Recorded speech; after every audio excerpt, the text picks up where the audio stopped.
2025 সালের এসএসসি ও সমমানের পরীক্ষা শুরু হয়েছে আজ। এতে অংশ নিচ্ছেন 19,28,000 শিক্ষার্থী। এবার সব বিষয়ে পূর্ণাঙ্গ সিলেবাস, নম্বর এবং সময় পরীক্ষা হবে। বাংলা প্রথম পত্র পরীক্ষার মধ্য দিয়ে শুরু হবে এসএসসি তাত্ত্বিক পরীক্ষা, শেষ হবে 13 মে। পরীক্ষা চলবে সকাল 10টা থেকে দুপুর 1টা পর্যন্ত। মনে হচ্ছে ইজি হবে, এখন দেখা যাক কেমন হয়।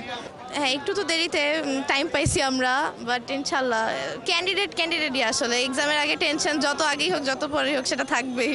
আমার মনে হয় একটু ভালো প্রিপারেশন দিলে অনেক ভালো এক্সাম দেওয়া যাবে। প্রেশার তো একটু থাকে, 30 মিনিটসের মধ্যে এমসিকিউ শেষ করা লাগবে, দেন সিকিউ।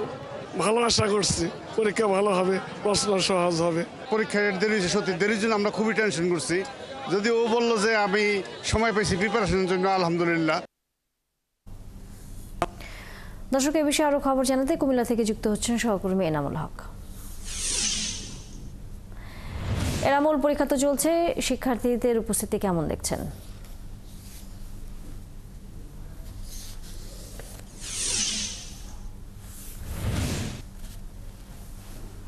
তারই মূলত হচ্ছে কুমিল্লা শিক্ষা বোর্ডে আজকের প্রথম দিনের পরীক্ষা উপস্থিতি খুবটাই লক্ষণীয়। তবে 23,351 জন কিন্তু এই পরীক্ষায় রেজিস্ট্রেশন করার পরও কিন্তু বসেনি। তবে কিছুক্ষণ আগে শিক্ষা বোর্ডের চেয়ারম্যান এই কুমিল্লা জেলা স্কুল কেন্দ্রটি পরিদর্শন করলেন। তিনি জানালেন যে গুজব রটবে, গুজব থেকে সবাই যেন সচেতন থাকে। শিক্ষা বোর্ড একটি কন্ট্রোল রুম করেছে, সেই কন্ট্রোল রুমে গুজব যদি থেকে থাকে সেই কন্ট্রোল রুমে যোগাযোগ করার জন্য তিনি তাগিদ দিয়েছেন। ইতিমধ্যে কেন্দ্রগুলোতে নিশ্চিদ্র নিরাপত্তা ব্যবস্থা জোরদার করা হয়েছে এবং কুমিল্লা বোর্ডে 273টি কেন্দ্রে 1,69,680 জন পরীক্ষার্থী ইতিমধ্যে বসেছে।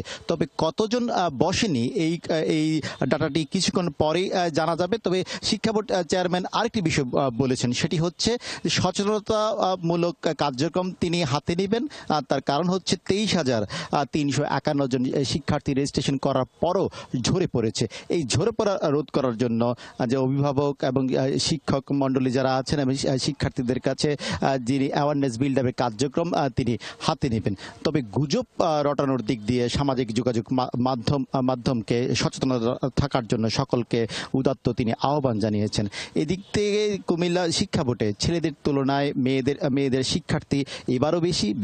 বিজ্ঞান শাখায় গতবারের চেয়ে শিক্ষার্থী কমেছে এবং খানিকটা বেড়েছে মানবিক শাখায়। এবং গত বছরও কিন্তু এবং এর আগের বছরও গত 3 বছর ধরে প্রায় 50,000 শিক্ষার্থী কিন্তু কুমিল্লা শিক্ষা বোর্ড থেকে ঝরে পড়ছে।